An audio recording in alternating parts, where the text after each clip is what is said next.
We're about 250 full-time brokers, and we're closing 2 to 3 deals a day. It's just amazing because Today, I'm here with none other than the king, business broker, Michael Steinberg. How are you today, my friend?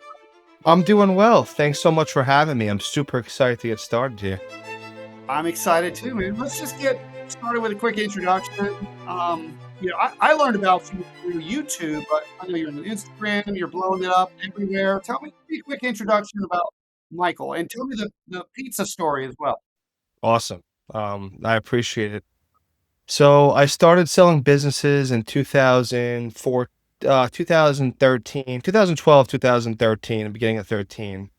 And, prior to getting into the business brokerage world, I was working as a pizza boy. I was delivering pizza and I was 21 years old and I didn't know anything really about the work life. And, in comes this guy, he throws down a black card and I just had to ask him, what do you do? The black Amex card when he was ordering. And he's like, I sell businesses. I've been selling businesses for 50 years. I'm a business broker. I'm like, that's a very interesting career. I've never heard of it. What do you mean? Are you a real estate agent? Well, no, he's like, no, I sell businesses. Mhm. So that really intrigued me. I was like, so you telling me you could sell a pizzeria? He's like, sell pizzerias all day. Yeah. And my office is right down the block. So if you want to come in, come in. So I took his offer. I went in. Started bringing a lot of food there. And I learned the ins and outs. I started just with the pizzeria business because I understood it. And I sold a pizzeria while I was delivering pizza. I made my yearly salary in one check. And I was Yeah. like, you know what? Going all in. Cold turkey quit. Told my boss is still my friend today. He's like, I know you're going to be successful. Go after it. Went after it. Then I started getting into car washes and Did laundromat. you ever sell that pizza restaurant that you worked at? Not that one. They don't want to sell yet, but I'm Not yet. selling their other place that they have. Of course. Of I course. will sell it when they're ready. When they're ready. Yeah, it's all about the client when they're ready. But ultimately, everybody, America's for sale, I hear. So ultimately, everyone's going to sell it at some point. Exactly. I love it. America's for sale, and right, it's true. I mean, there are 30 million businesses. 99.9% are small businesses, and the opportunity is there. So much opportunity. So much opportunity. So many ways to help owners and buyers coming up, which I find gratifying just because you're kind of helping people on both ends. I want to stay on your journey a little bit. I want to learn more about you as a person too. And it's not just you anymore. You invited me to your team meeting, and I heard from brokers around the country. Tell me about building your team. How'd that come about? So, 2019, 2020, I had about a 10-man team, and when COVID hit, like the world stopped, and I really try to innovate and be positive during that time. So I created an online back end program where, I built a portal where people will come in and they can learn about business brokering. They can learn from my experience, put everything into a course. And I hire developers and I hire the right people from my mentors. I give shout outs to my mentors on that.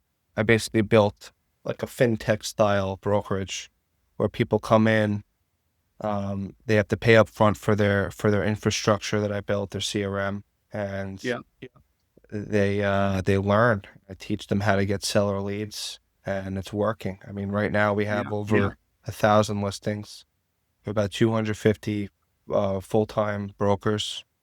On the call, I think there were maybe 70 on the last call. Sometimes there's 100, sometimes there's 50, sometimes there's 150 on the call. And we're closing 2 to 3 deals a day. We have about 250 people. And it's just amazing because we have the infrastructure that we built Yeah, during yeah. COVID. So, So this was a COVID success story. COVID transformed your business in a positive way, is what it sounds like to me. yeah, I mean, everyone's working from home, everyone's remote, Yeah, and you can close deals from your phone. A lot of times I never meet the buyers in person. I never meet the sellers in person. We just close right yeah, from the.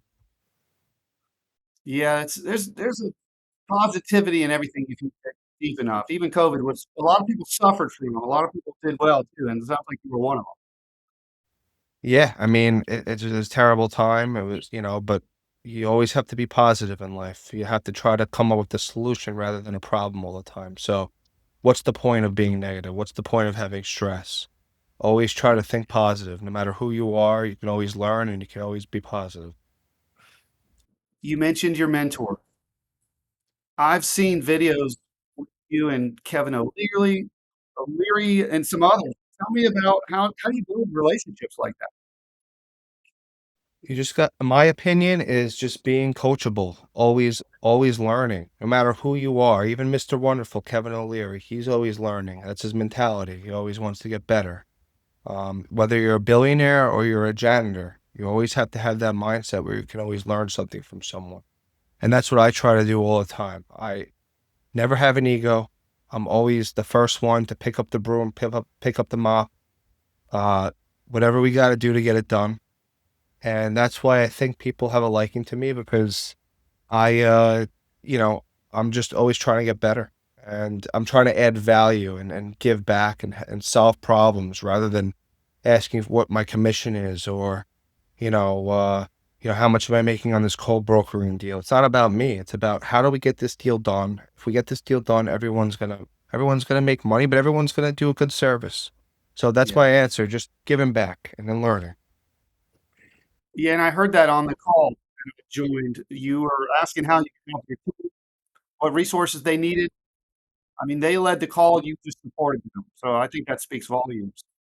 We also heard some abundance mentality there. You talking about there's a way for everybody to win. How do we find it? I love that about you. I appreciate that. I mean, life's short, just give back and everything will come back to you. And stay on the personal side. I understand you're a new father. I have three kids, three beautiful kids. Two girls, one's 6, one's 3, and I just had a newborn son. Wow, though this is your first son. You've had two girls already. Already. Yeah, it's my first son. Wow, congratulations. It's all about balance. That's why we do what we do, right? It's for the kids. And it's for the kids, and you have a family in the business too. Tell us about that. My whole family's in the business. My dad, he was a car salesman. In 2020, I told him to leave, come on board. Let's do it. He took the leap of faith. He worked hard, and now he's closing deals every month. Yeah, yeah, My brother-in-law, same thing. He was a bartender, 18 years old in 2020. Like, just come on board. I promise you. In the beginning, it's going to be tough, but once you get it, he's killing it. He's going to be a seven-figure guy soon. yeah. I have my mom. She's doing great. She's working. She's closing deals. She closed a big gym with me. And then I have my brother, who is a single father, who has had a very rough life, extremely rough life. Raised a kid all by himself. Literally his apartment burned to flames 2 years ago. Wow. Nothing and nothing. He just closed his first deal last month, and he made over 50 grand. And now he has another deal. He's gonna do better than that. So he's on the right path as well. So family is everything. They're all in the business with me, and that's why I do what I do. Yeah, yeah. That's wonderful, Michael. And balance, I think they all work together. I think people want to do business with people that are grounded, that value family, that support others. And I think it's kind of a flywheel of sorts. And you figured it out. The other thing I hear from you is this mindset, this positioning. We're living through this unique time. You touched on this a little bit just a few minutes ago, but let's come back to this. Why? Why now? Why is now the best time to sell? Why is America for sale? It's a great question. I think, a lot of people say this, but this is my opinion. A lot of these baby boomers are retiring right now, and a lot of our deals are, from baby boomer sellers, and they have kids, but their kids, they don't want to work at a car wash. They don't want to take over their plumbing company. Today we just sold an HVAC company, and the seller's daughter doesn't want to be involved. So Yeah. Yeah. these baby boomers, they want to sell. Their kids don't want it. We come in, we give them an exit plan, and it's creative and it's lucrative, and they're ready to exit. And that's why I think America's for sale. Your story of meeting a business broker, not knowing what they were.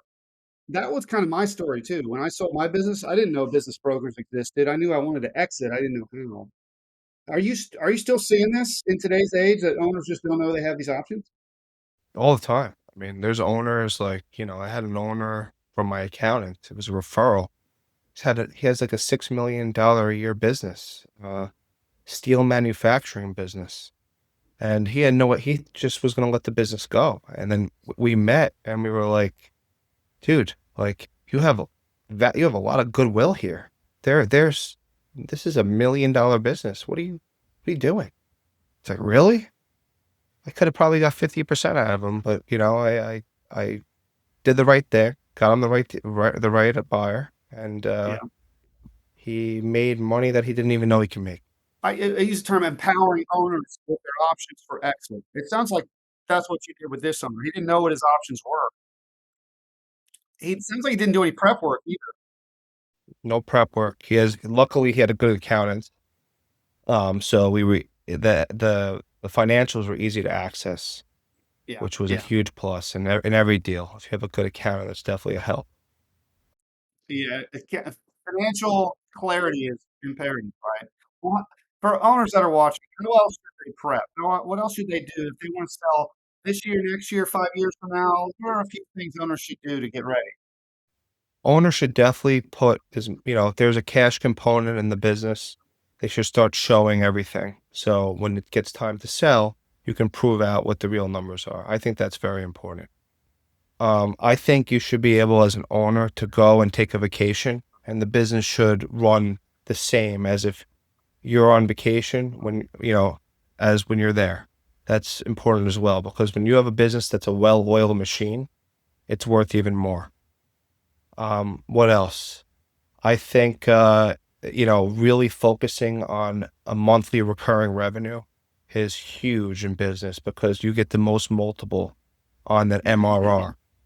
So that's, rain or shine in the car wash business. If it rains, the typical car wash is closed. If it does, if you have membership, no matter what, you're getting that hit every single day.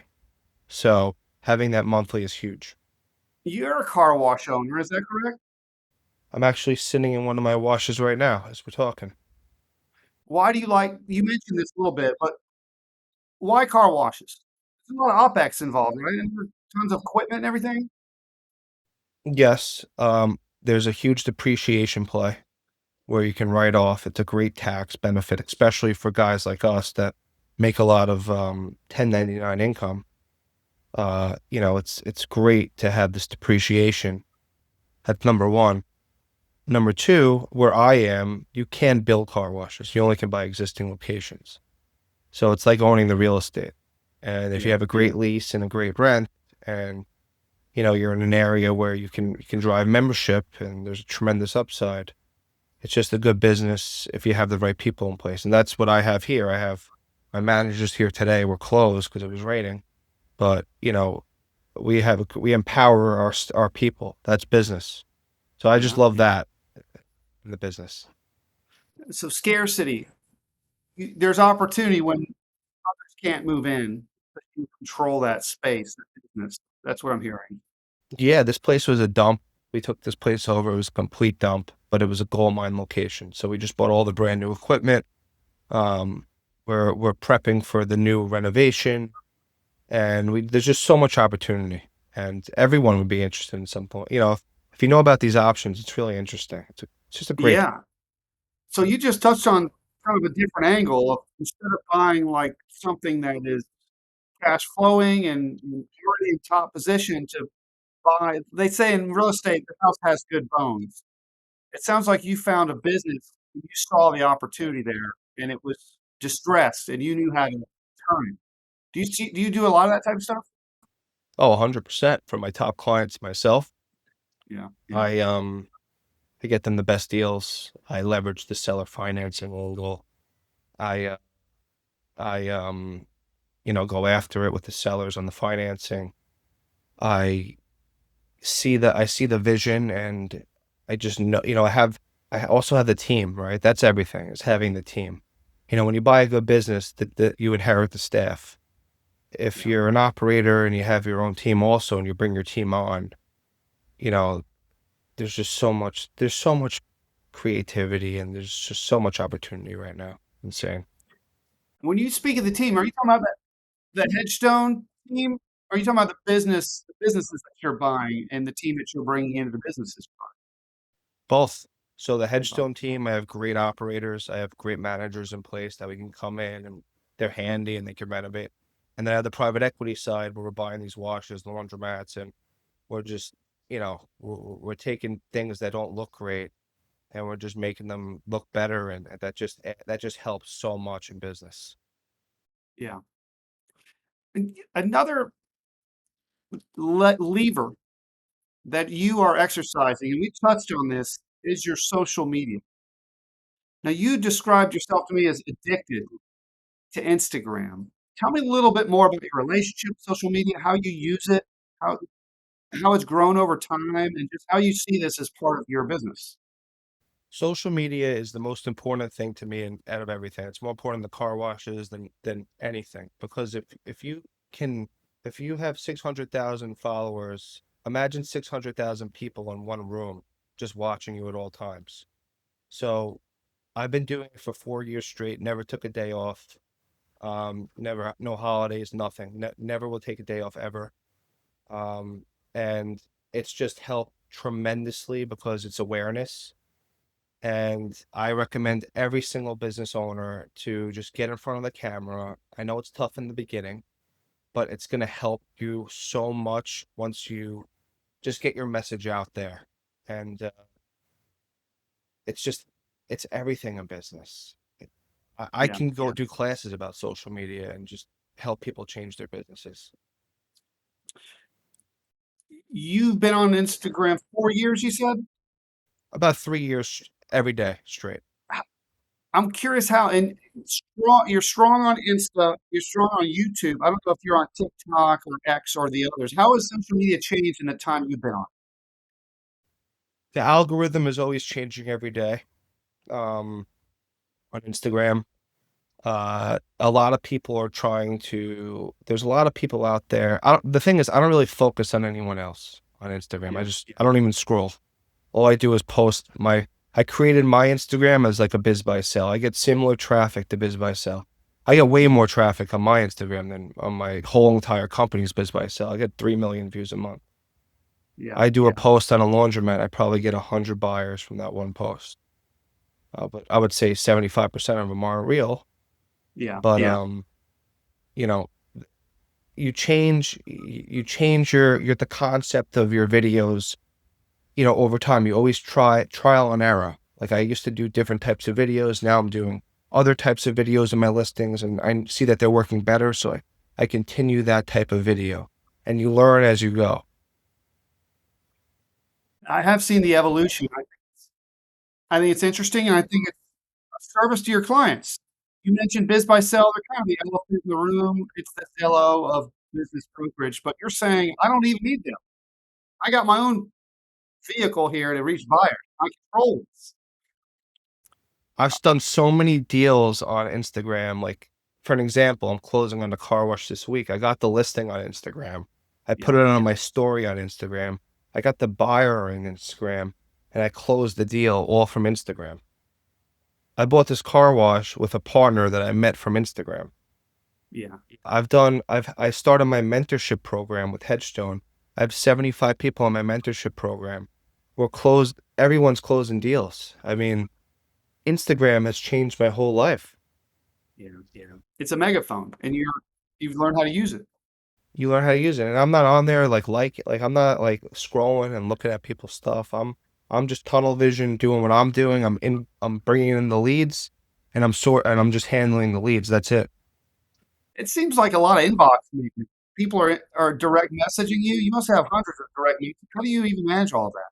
I have a whole team. I have a whole Yeah, team on my Instagram. I have someone putting together spreadsheets for every post, every story that I do. There's a spreadsheet of who reached out. We have AI that's on there that captures everyone's information. Um, and it's just, handling and the systems and processes. Everything goes into the CRM. And, I basically delegate. I don't take all the leads. I don't take any of the leads. I just delegate them out to my top guys. let's talk more about the Headstone system. I mean, you are you built a brand, a personal brand, but then the Headstone company is it an affiliate? Is it an employee model? How does it work? These are full-time brokers across the country. How do they affiliate with you?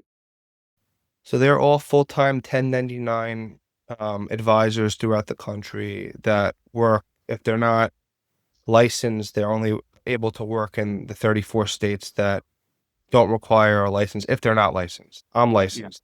I'm getting licensed in all 50 states right now Uh-huh. as a real Uh-huh. estate broker, just to have that extra layer. But Yeah. they're all 1099 advisors. They're on my platform. I built a custom CRM where all they do is sell. With a click of a button, they can send an NDA out. With a click of a button, they can send a listing agreement out. They can see all the listings in the company.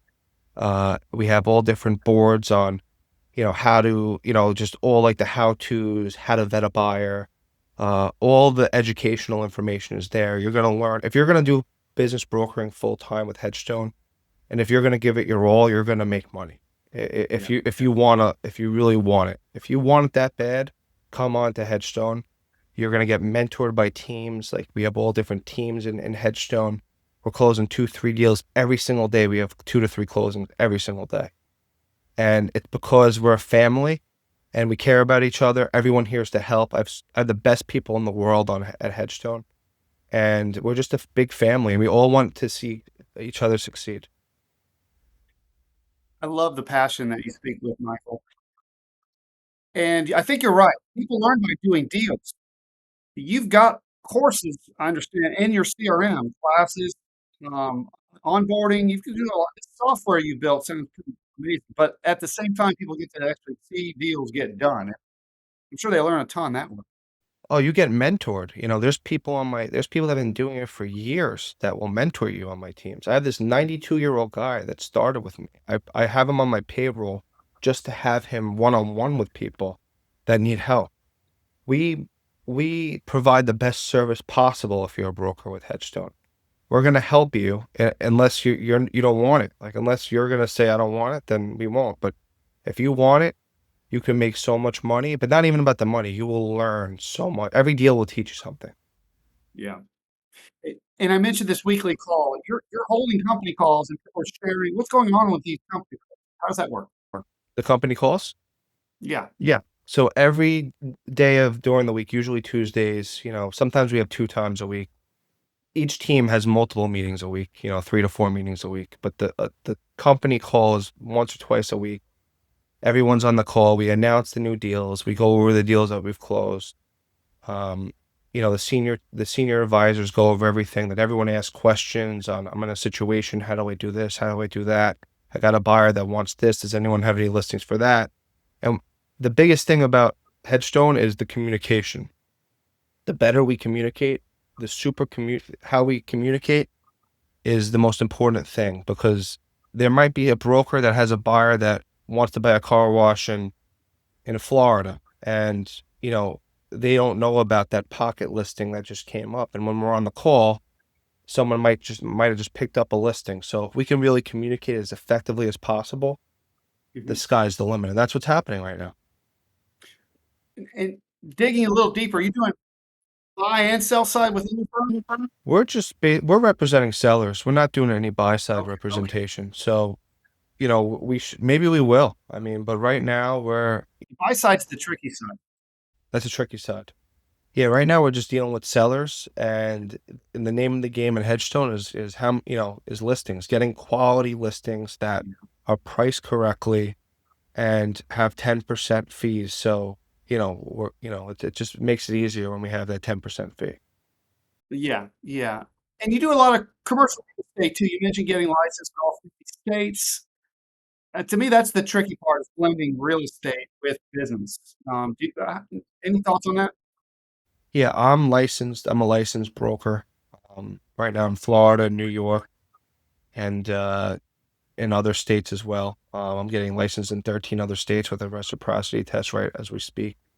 Yeah, yeah, And I find it very important because a lot of the times the business comes with the property and you want to be able to service both. yeah, So yeah. to me, it's a no brainer. It's not hard. Just get your real estate license. I tell all my guys. A lot of my guys have their real estate license under me, and it just makes it that much easier. Yeah, every business owner wants to control the property. In some businesses, it doesn't even make sense to own a business if you don't own the property, especially the special use ones. Once you have a business for sale and commercial real estate for sale, are you seeing there's a lot more co-brokering in commercial real estate. Are you seeing buy-side brokers try and come in and how do you work with them?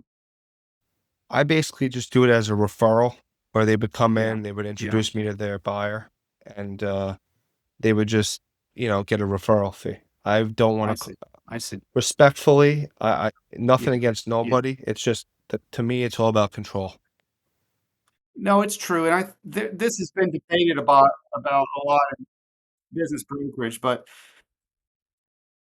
there's an argument that's it's in the favor of the client if you're controlling it so that, confidentiality is protected, and there's other reasons why you just don't wanna share this information with everyone. Yeah, of course not. Confidentiality is the biggest thing in a business sale. It's we're selling Yeah. business owners' Yeah. livelihood, so we don't want to ever have that be affected. If someone's really that good, like if there's a broker, an outside broker that, like an owner of a big company or someone that's really that good that we we trust, then yes, we would split the fee and we would work with them. But if it's just a random person we don't know, then we can't do that because it's just too confidential. You don't know if they have the training. You don't know if they can consummate the deal correctly. There's too many variables there. Yeah, exactly. Staying on Headstone just a little bit, where is this going? Like, what are the aspirations you have for this firm? You've had a rocket growth in a short period of time, or it's been a while. It's been a while, but it's taken off now. Where do you envision the company going? To be honest, I really want to just start a movement. That's the goal. I want to take a piece of the real estate market, the 2 million real estate agents out there, and I Yeah, want to convert yeah. them to Headstone advisors. And that's what I'm doing right now from social media. I've grown the whole company through Instagram and LinkedIn. So Are you seeing with the NAR lawsuit? I feel like a lot of people are getting out of real estate. Has that played into your strategy? yeah, I did a whole once that happened, I did a whole article on that, a green screen of me Yeah, yeah. advertising. If you're a real estate agent, don't, you're focusing on 4 to 5% commissions. Come on board, learn how to get 10%, learn how to get 12%, but more importantly, learn a skill. Like us as business brokers, I'm sure, we the skill set that we have is just unmatched compared to, not taking away anything from real estate agents, but we can go in there and we can just get creative and it's just fun at this point. Yeah, a lot of differences between business brokerage and real estate. We spend a lot of time on that in this channel. And like you said, all respect to real estate brokers, it's just a different game. Commercial real estate's similar, but residential, I like to think it's like putting things in little boxes. I'm sure there's residential real estate deals that are hairy, but nothing's hairier than a business deal. No, nothing's hairier, but someone's trash can be someone's treasure. Absolutely, absolutely right. Okay, well, let's start to wrap things up here. I want to get your advice on aspiring brokers, business owners. You've proven yourself to be an expert in this space. You are the business broker king. What do you have to say to the aspiring broker or the business owner that's out there that's watching? I have to say, just be honest. If you're a business broker, or a business owner, be honest with your customers, be honest with your vendors, be honest with everyone. Because that's everything. That's loyalty, honesty. It's going to come back to you. And you're going to you're going to do so much better in business if you're just honest. That's number one. Number Yeah, two, yeah, you have one life to live. Go out there like tomorrow's your last day every day. Wake up, be passionate about what you do. Try to get a workout in the morning. That's going to help you a lot with your mind.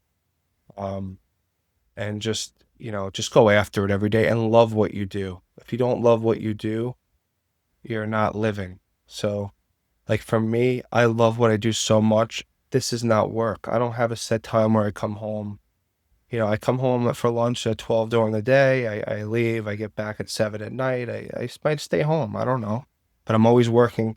This is my office. Just Yeah, yeah, love yeah, what yeah, you love what you do. yeah. Uh, I'm gonna ask where people can find you. Before I do that, you see the seahorses behind me, former marine biologist. I always ask people this silly question: what's your favorite fish? Fish or okay, favorite fish? Yeah, What's my favorite fish? I like what is it? A blue not a bass, a bluefish.